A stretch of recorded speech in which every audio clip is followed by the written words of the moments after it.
Capítulo 3. Eu acordo na escuridão, tão desorientada e dolorida que a princípio tenho dúvida se estou viva ou morta. Estou deitada de bruços em uma posição desconfortável, em um chão de metal frio.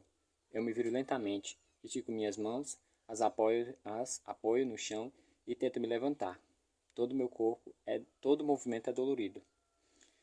Não parece haver nenhuma parte de mim que foi poupada da dor. Enquanto tento me sentar, minha cabeça está explodindo. Estou tonta, com náuseas, fraca e faminta. Tudo ao mesmo tempo. Não como há mais de um dia. Minha garganta está seca. Sinto-me como se tivesse passado por um triturador.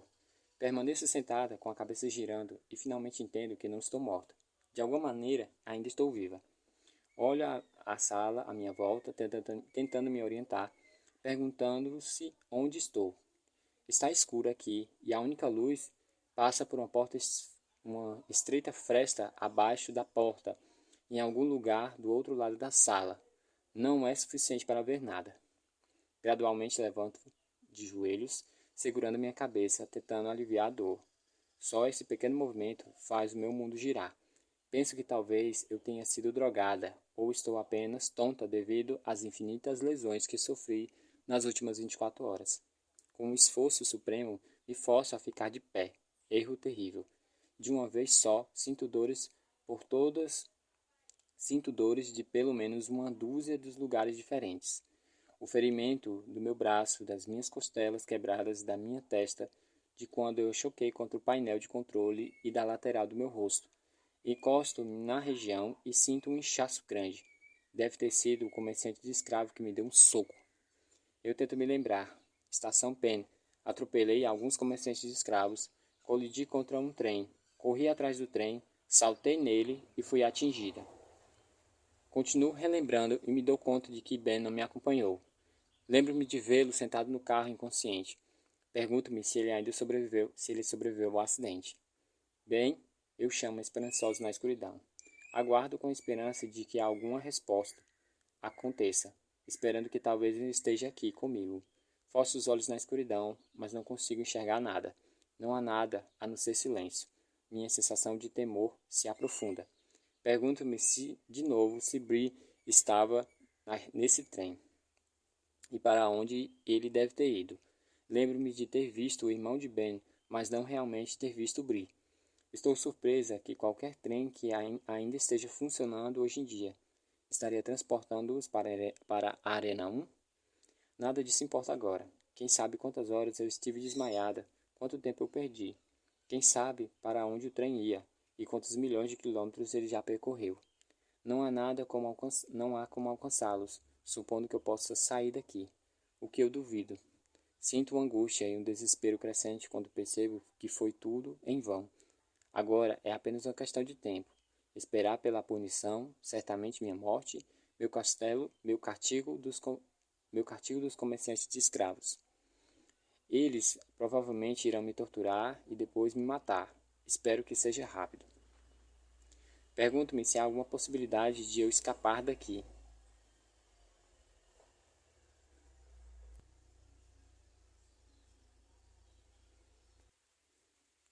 Dou alguns passos inseguros na escuridão, com minhas mãos à frente do meu corpo.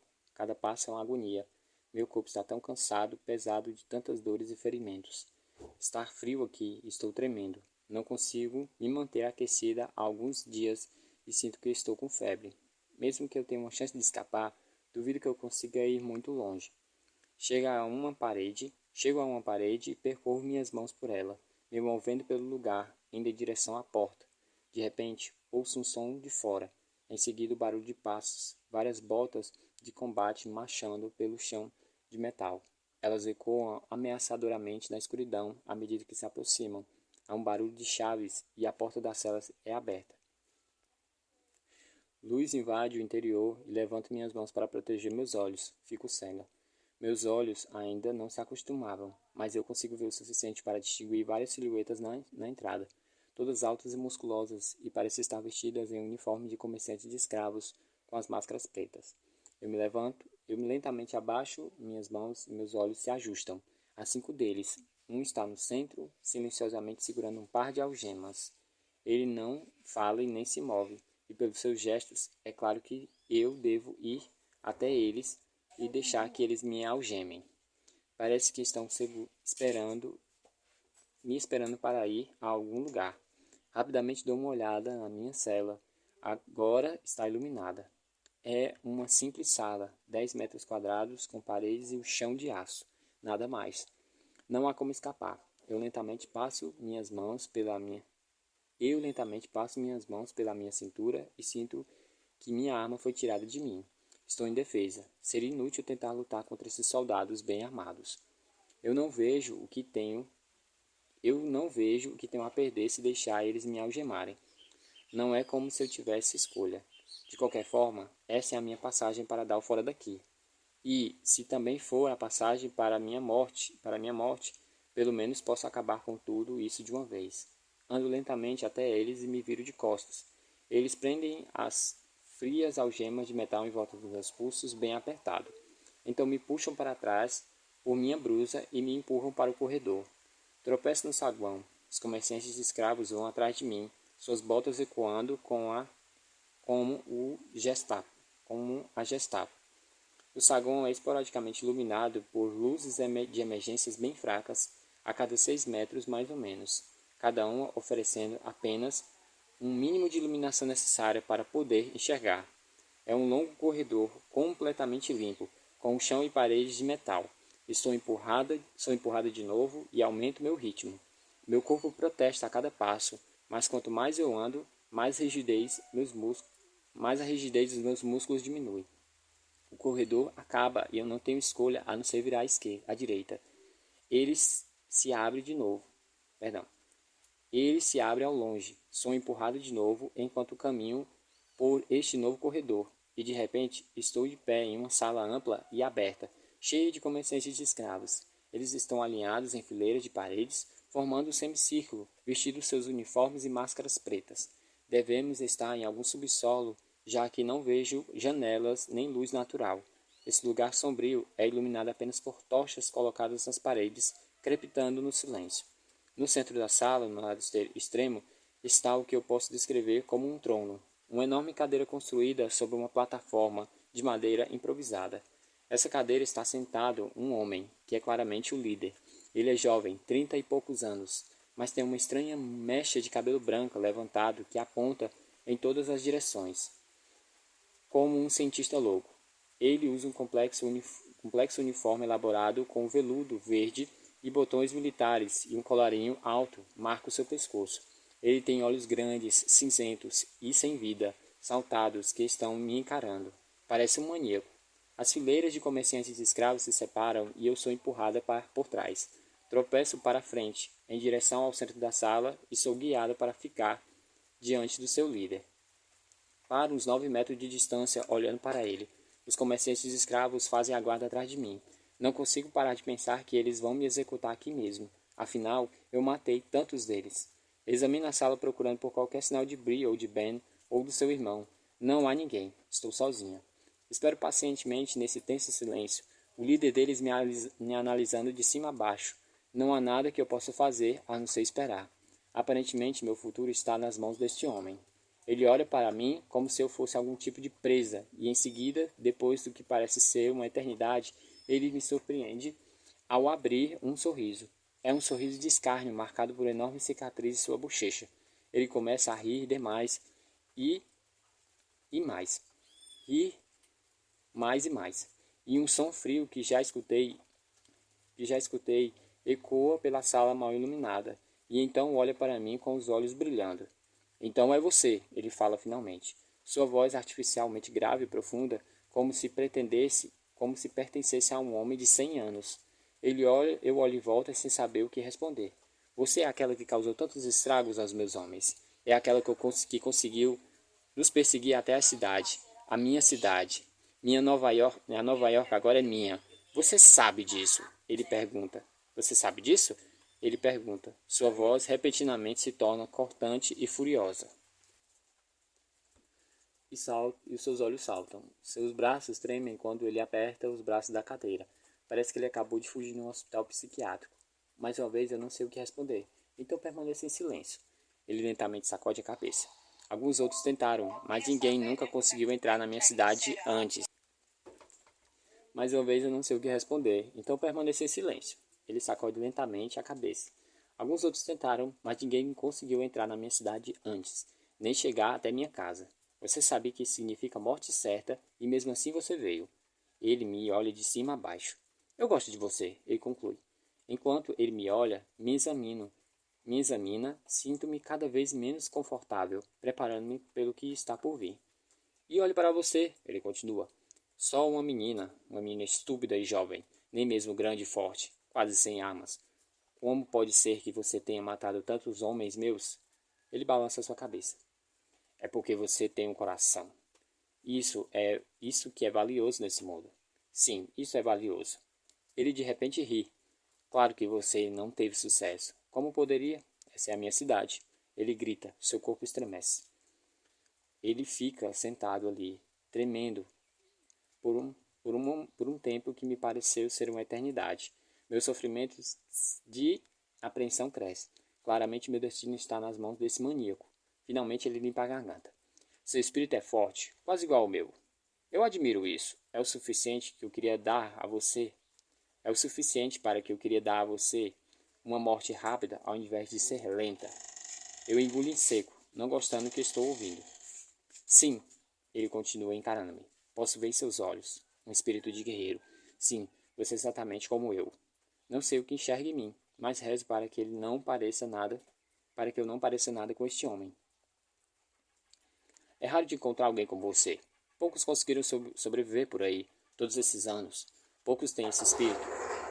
Então, ao executá-lo, ao invés de executá-lo agora, perdão, é raro encontrar alguém como você. Poucos conseguiram sobreviver por aí, todos esses anos. Poucos têm esse espírito. Então, ao invés de executá-la agora, como merece, vou recompensá-la. Vou oferecê-la um grande presente, o presente do livre-arbítrio, uma escolha. Você pode se juntar a nós, tornar-se uma de nós, uma comerciante de escravo. Você terá todo o luxo que pode imaginar, mais comida do que você pode sonhar. Irá liderar uma divisão de comerciantes de escravos. Conhece bem seu território, essas montanhas. Posso usá-las? Sim. Você irá liderar expedições, capturar sobreviventes que sobraram, irá ajudar a aumentar o nosso exército, e em troca você sobreviverá. Viverá com luxo. Ele para e olha para mim, como se esperasse uma resposta. Claro que pensar nessa possibilidade me dá náuseas. Uma comerciante de escravos. Não consigo imaginar nada que eu despreze mais. Abro minha boca para responder, mas minha,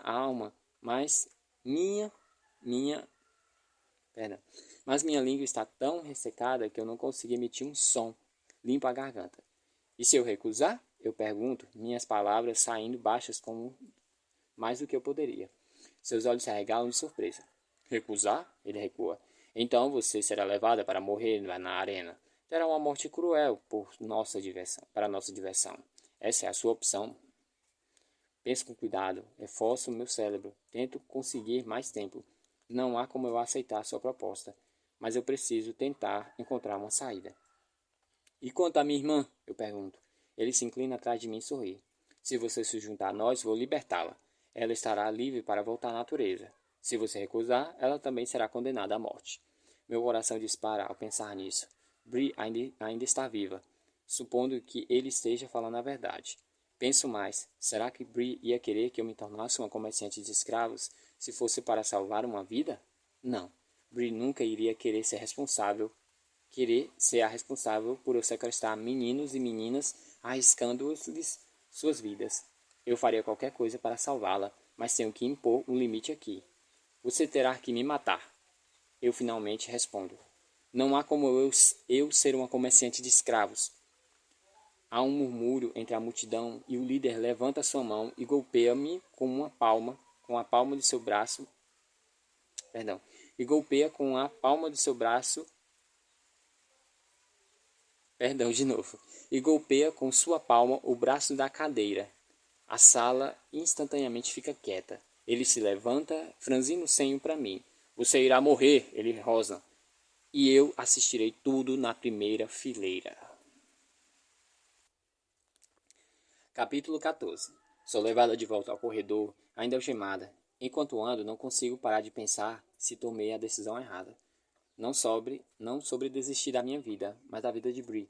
Será que eu deveria ter aceitado por ela? Ao recusar, eu efetivamente lhe dei uma sentença de morte.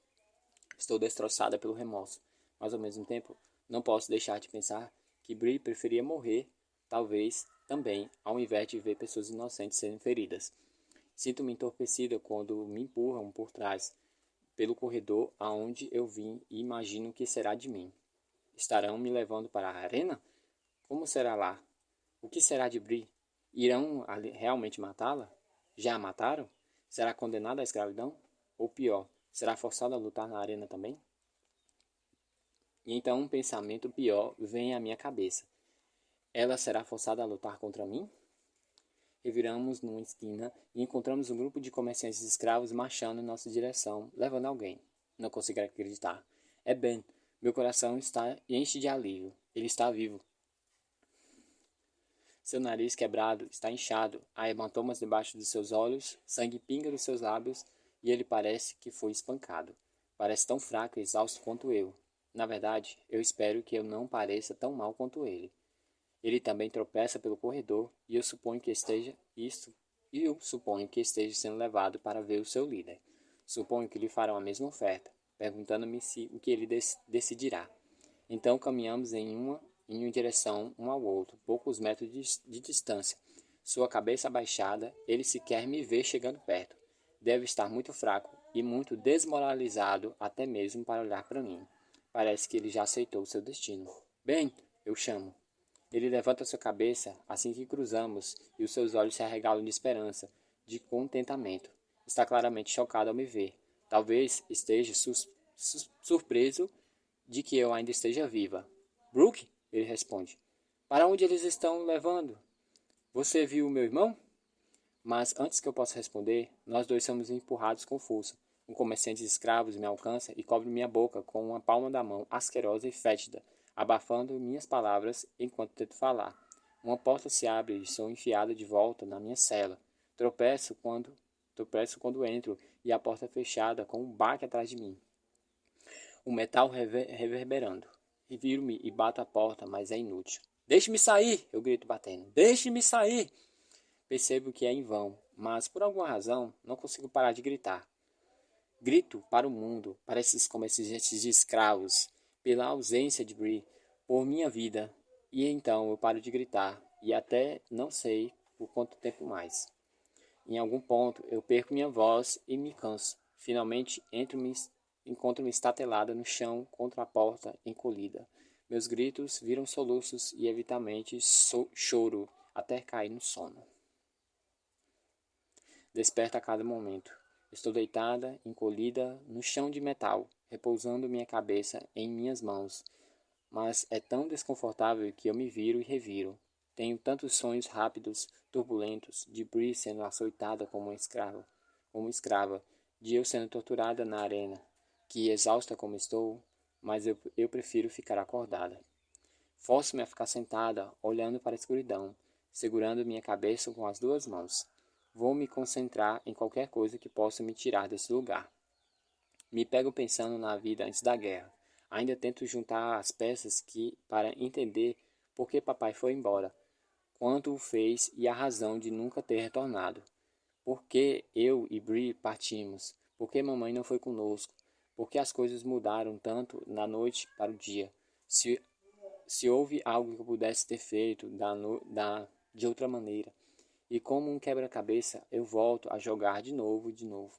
Encontro-me relembrando de um dia em particular, antes da guerra. O dia em que tudo mudou pela segunda vez. Era um dia quente de setembro. Eu estava vivendo em Manhattan com a minha mãe e Bree. Papai tinha partido havia mais ou menos um ano, e todo dia nós esperamos por algum sinal dele, mas nada. E enquanto esperamos, dia após dia, a guerra piorava. Um dia anunciaram um bloqueio, semana depois declararam conservação da água, e então racionamento de alimentos. As filas por alimentos se tornaram uma norma.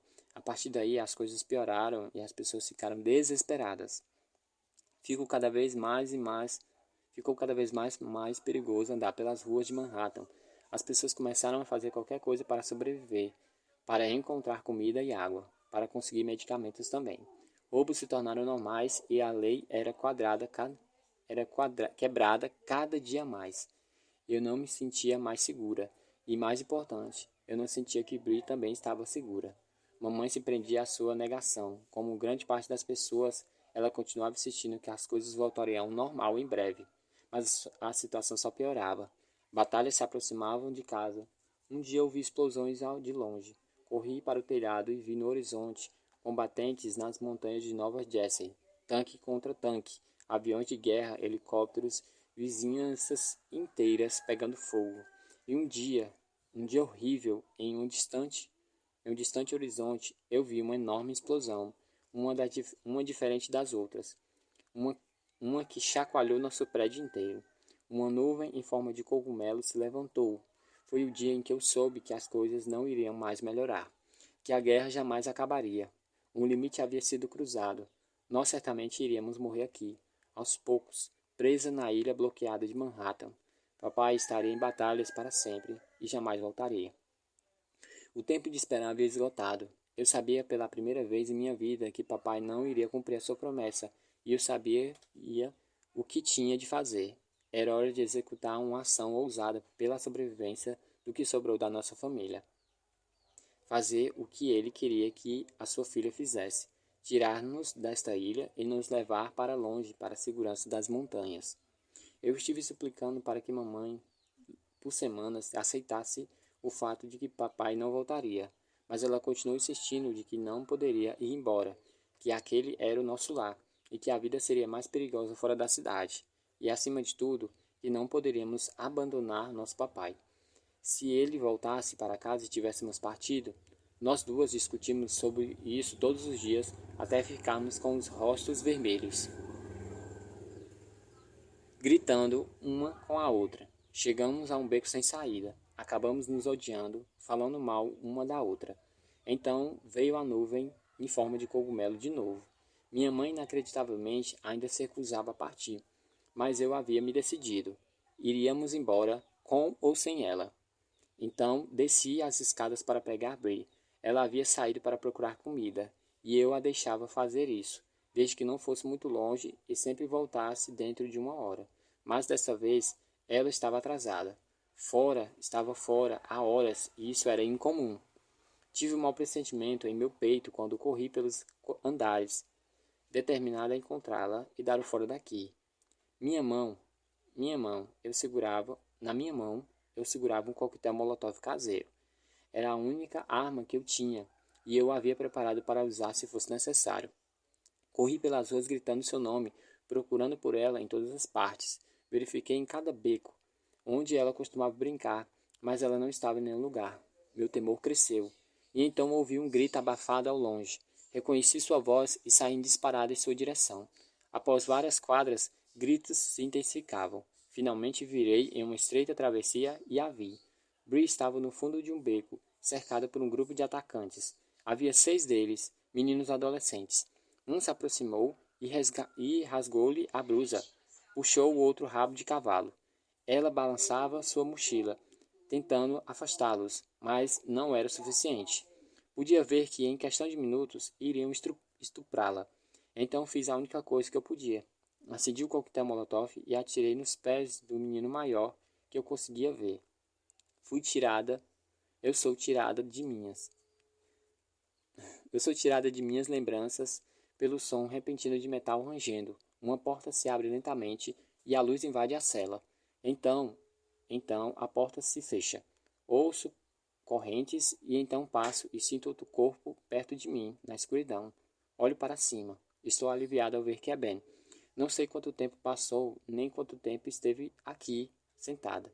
Ajeito-me lentamente. Nossa cela é iluminada por uma luz fraca. Lâmpadas de emergência vermelhas, revestidas de metal, no alto das paredes. É o suficiente para enxergar.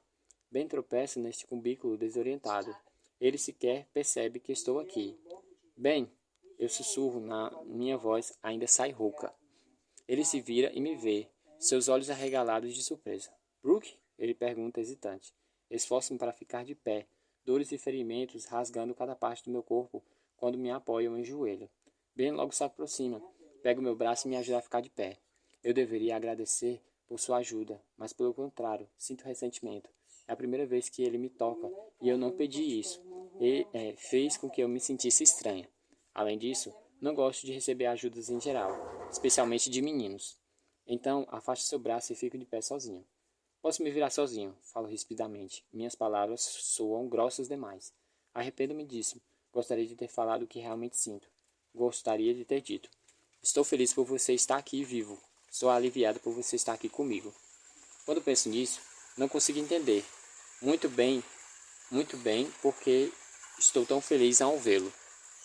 Talvez eu esteja feliz de ver alguém normal como eu, outro sobrevivente no meio de outros, de meio todos, não. Talvez eu esteja feliz de ver alguém normal como eu, outro sobrevivente no meio de todos esses mercenários.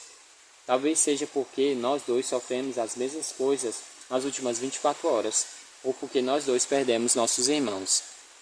Ou talvez eu hesite em pensar algo mais.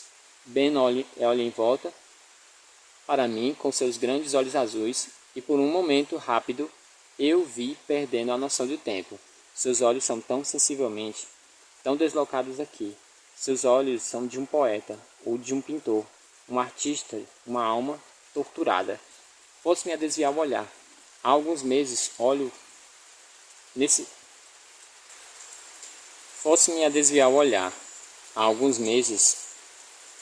Há alguns nesses olhos... Está desconcentrado. Há algo nesses olhos que me deixam incapaz de pensar claramente quando os vejo. Não sei o que é isso, me incomoda. Nunca me senti desse jeito em relação ao menino antes. Pergunto-me se é isso que eu sinto desconectada.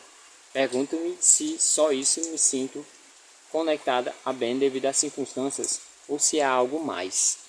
Para me tranquilizar, houve vários momentos em que fiquei brava com ele e ainda me encontro culpando por tudo que aconteceu.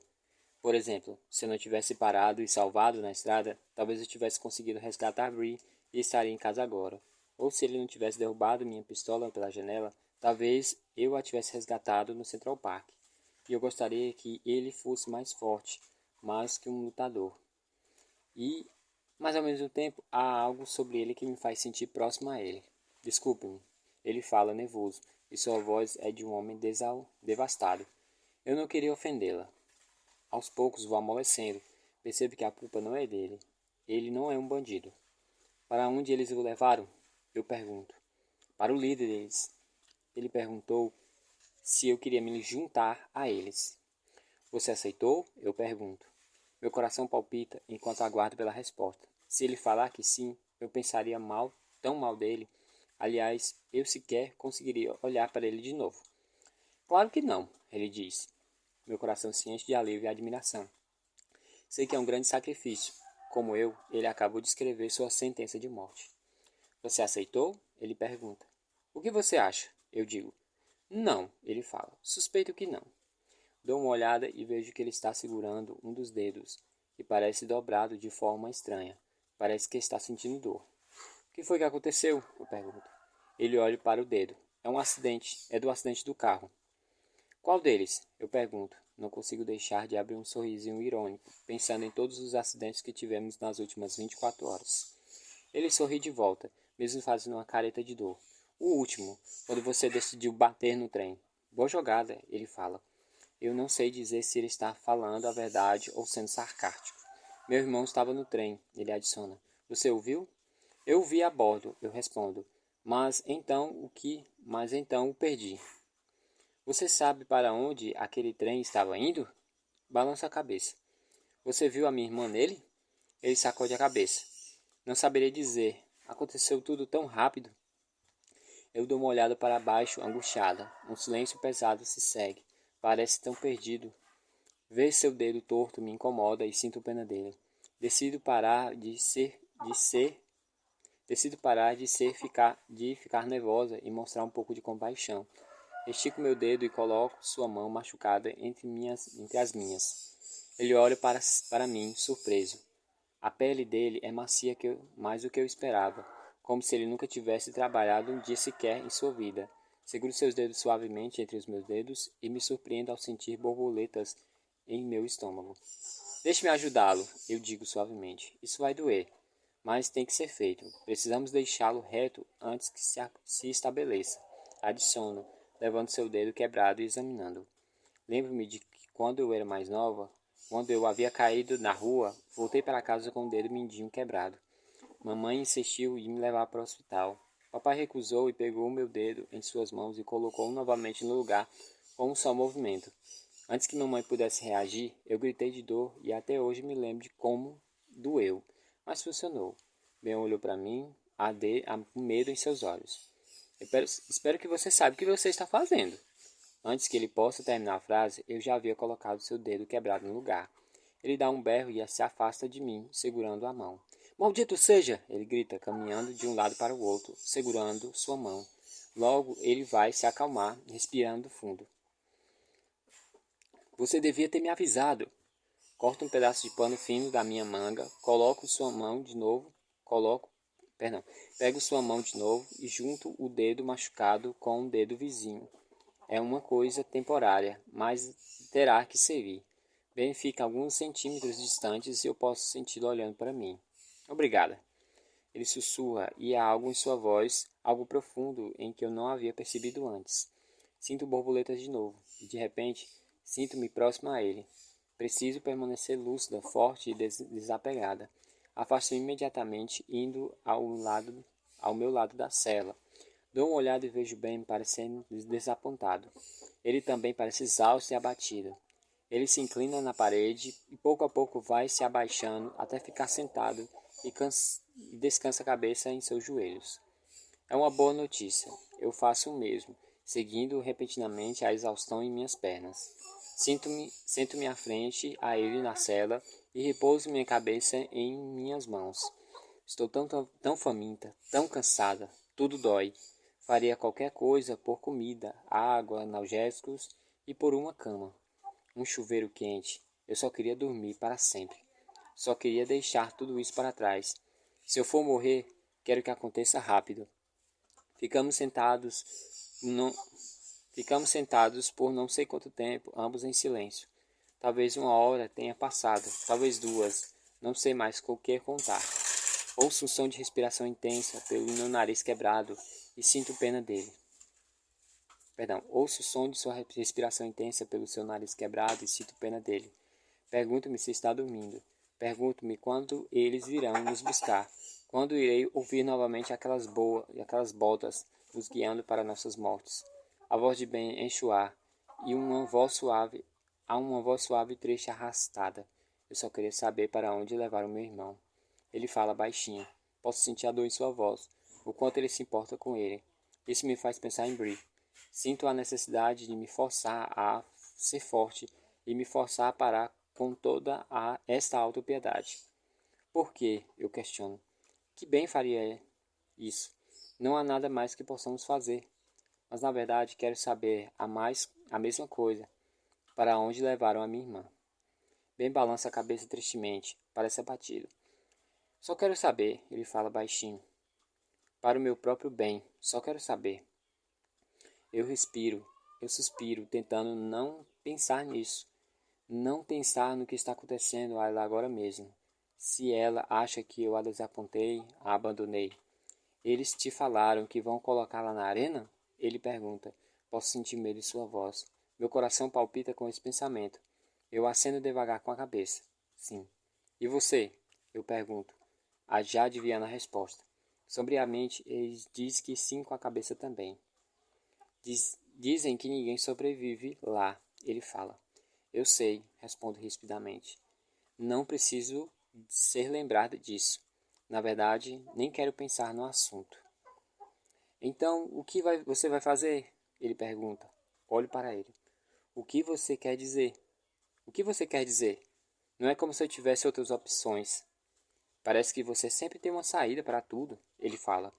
Uma ideia para se esquivar dos problemas no último minuto. O que você fará dessa vez? Eu balanço a minha cabeça. Estive pensando na mesma coisa, mas em vão. Olha, eu estou sem ideias, eu respondo. Não tenho nada.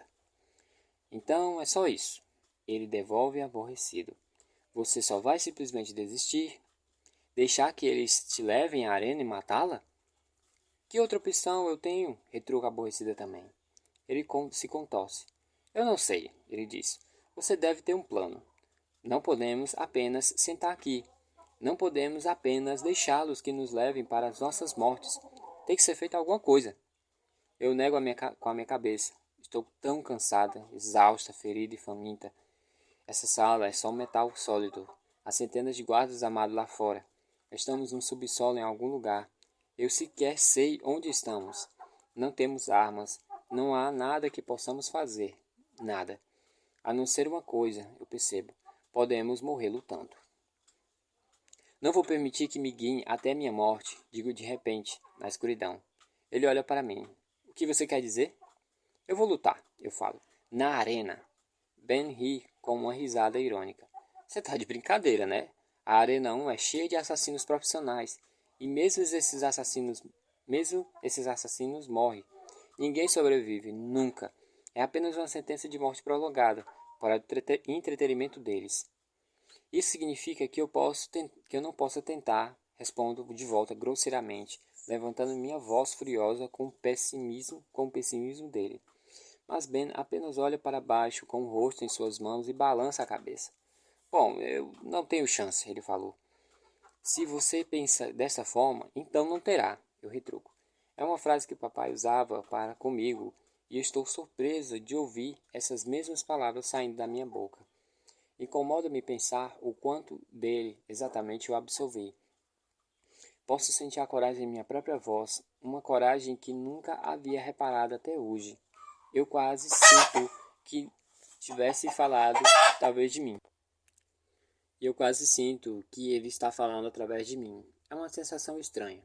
Ben, eu falo, se você acha que sobreviver, se você acha que pode sobreviver, se você pode se ver sobrevivendo, então você conseguirá. Tudo depende do que você se obriga a imaginar em sua cabeça. Depende do que você fala para si mesmo. E isso é tudo mentir para si mesmo, Ben fala. Não é não, eu respondo. Isso é autotreinamento. Existe uma diferença. É ver seu próprio futuro, o que você quer ver e criá-lo na sua cabeça e então fazê-lo acontecer. Se você não pode vê-lo, então não pode criá-lo. Você soa como realmente acreditasse que pode sobreviver. Ben fala, parecendo maravilhado. Eu não acredito nisso, respondo. Eu sei disso. Eu vou sobreviver. Eu sobreviverei. Eu me ouço lançando uma crescente confiança. Sempre tive a habilidade de usar meus pensamentos para levantar o meu astral, mentalizar tanto o que há como voltar atrás. Apesar de tudo, me vejo cheia com uma nova confiança restaurada, um novo otimismo. É imediatamente nesse momento eu faço uma decisão. Estou determinado a sobreviver, não por mim, mas por Bree. Afinal, eu ainda não sei se ela está morta. Ela ainda pode estar viva.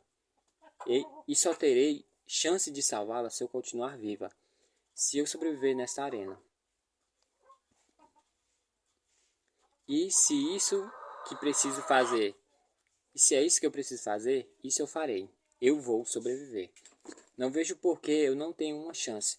Se há uma coisa que eu posso fazer é lutar. Fui criada para ser boa nisso. Já tive em ringues antes. Já levei uma surra e fiquei mais forte para isso. Não tenho medo. Então, como você vai fazer para lutar? Ben pergunta. Dessa vez, sua pergunta parece genuína. Parece que realmente acredita que eu seja capaz. Talvez algo em minha voz o convenceu.